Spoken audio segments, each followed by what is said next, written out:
Me again, Russ Shaw, sitting in some bumper-to-bumper traffic.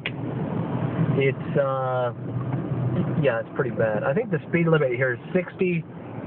I'm doing 5. So I thought this was a great opportunity to put up another dash cam session. Dragons, right? Fighting dragons. Dragon attitudes. You know, the what, the why, shoulds and ought tos. Here's some things to do. Do these things, don't do those things, and you'll be all better. This is stuff I heard for years. I am not an expert, by the way, at doing this series of sessions on the video YouTube vlog, right?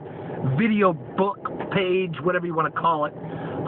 My background, I know a thing or two about addiction because I was an addict, all right? Substance abuse, right? Alcoholic. I was an alcoholic at like 15, 16 years old. I actually drank myself to death. I went from that to smoking a lot of weed to amphetamines. I started doing cocaine at about 17, 18 years old, doing meth. Just getting over that, and then having behavioral issues, right? Sexual addiction, something that followed me all through all of this throughout the years. It took a good 20 years to really even start recovery for sexual addiction because it was so ingrained in me. It was very, very stubborn. I was very, very stuck. Jesus, the story of Jesus and the woman at the well, right? I love that story, as well as I love the story of the woman caught in adultery, where Jesus forgives her, right? The Pharisees bring her to Jesus and say, "This woman's caught in the act of adultery. What are you going to do about it?" He looks at him and says, "Hey, whichever one of you guys are without sin, why don't you go ahead and stone her, since you say that's the law." And it's funny, from oldest to youngest, they drop their stones and run away. And he looks at the woman and he says, "No one's here to condemn you, and neither do I." And then he says, "Go and sin no more." And I thought it was a beautiful story. The end of it I had some issues with, because I'm like, okay, I've got this behavior that, go and sin no more sounds great. How do you do that, right? Because I had a hard time doing that. That was the thing that I kept repeating. The sexual stuff was very stubborn, and it had some deep hooks in me, keeping me stuck in that behavior. I'm not a psychologist. I'm not, right? I don't have a degree in psychology. I don't have a degree in anything, all right? I'm not a pastor or a priest. I haven't gone to seminary. I've listened to some lectures. I spent many hours in the study and listening to people who know way more than I do, but I don't consider myself an educated man or an expert, all right?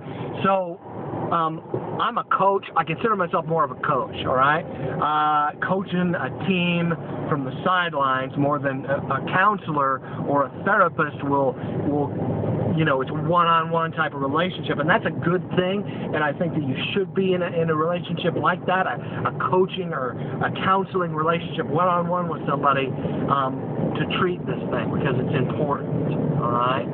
But maybe this can supplement, but I just want to throw that out there, not as a disclaimer. I'm all afraid of getting sued, but because it really is important to meet with someone eye-to-eye, face-to-face, to get into your personal stuff. I'm going to do broadcasting. That's what this is. I'm talking to a team of individuals. Some people bring up questions that are very good. Some people are more articulate at about, talking about their feelings and where they're stuck and stuff than others. And so I encourage emails. If you want to leave any comments below, you can do that as well. A lot of people like to remain anonymous. YouTube's a hard place to post stuff and remain anonymous. So I'm going to encourage you with my email address. It's russ@asi247.org. Again, I'm not your expert. I just want to spend a little time here before I kick this thing off, talking about some of the dragons underneath the behavior modification. This may get a little emotional for you. This may get the hamster on the wheel, so to speak, in your mind, get you thinking too much. Thoughts that are generated by being exposed to material that I'm going to expose you to, they have two outcomes. You can either chew on them like a cow chewing on his cud, right? And I've done that before. You think about stuff and you may have a hard time sleeping because your thoughts are just kind of swimming around with something you heard. One thing that I've done that's helped me a ton at capturing these thoughts, kind of like a filter, you know? It's like dropping a bucket to the bottom of the well and some sediment comes up, right? This is good for catching some of that sediment. It's just a journal, just something to write stuff down, something to write your thoughts down, and you know, carve out a little time. I don't know if it's your lunch break or time after work or time before work to release some of that, right? When you get it out of you onto a piece of paper or even onto a journaling app, right? There's a lot of good free journaling apps online that you can use. Evernote is a great one that I use. I like it because you can use it on your smartphone and you can use it on your computer at home. It works with Google Chrome as kind of as an app.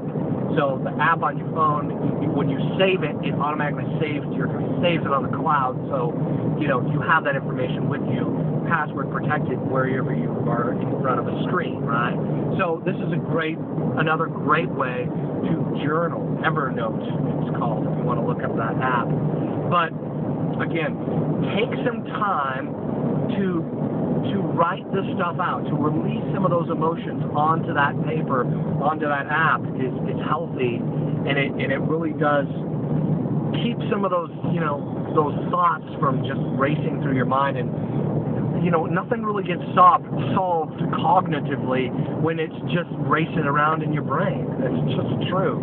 Something that I've noticed, something I've talked to a lot of people in group about, and they're like, yeah, when I started writing stuff down, I felt better about getting it out of me, and, you know, I could talk about it here, and it's more organized, my thoughts, because I got to put them on paper or put them in an app, right?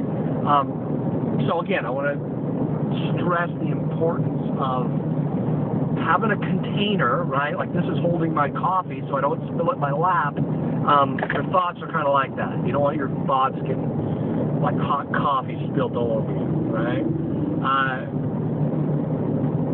I want you to also think about attitudes, right? The podcast I do is called Attitudes of Sexual Integrity. You want to look it up on, if you don't know about it, you want to look it up on iTunes. Check it out.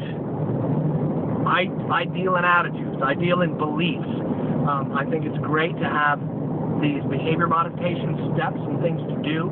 Those are very important. But the reason you do them is even more important. What do you believe? What do you believe? And how are those beliefs keeping you stuck? And how are those beliefs moving you forward, right? There's stuff that I believed, but I wasn't putting into practice because of fear or shame, or most of it's just fear, right? I believed a lot of lies. One of the big lies I believed was that, you know, keeping all this stuff in the dark was a good thing because you don't want to let it out. You don't want people to see what would happen if everybody knew all the dark stuff going on in my heart, my soul, in my behavior, in my desires. What if people knew that? You know, being in group was really important. But even before I got to that point, I had to deal with those thoughts. Right? Where do you believe lies? This is something our church talks about in counseling. We write down lies. Being a blood-bought Christian, I have the Bible. I have a Bible app in my phone. I got a Bible right here in my van. I encourage you to get a spiritual life, right? You have a spiritual life.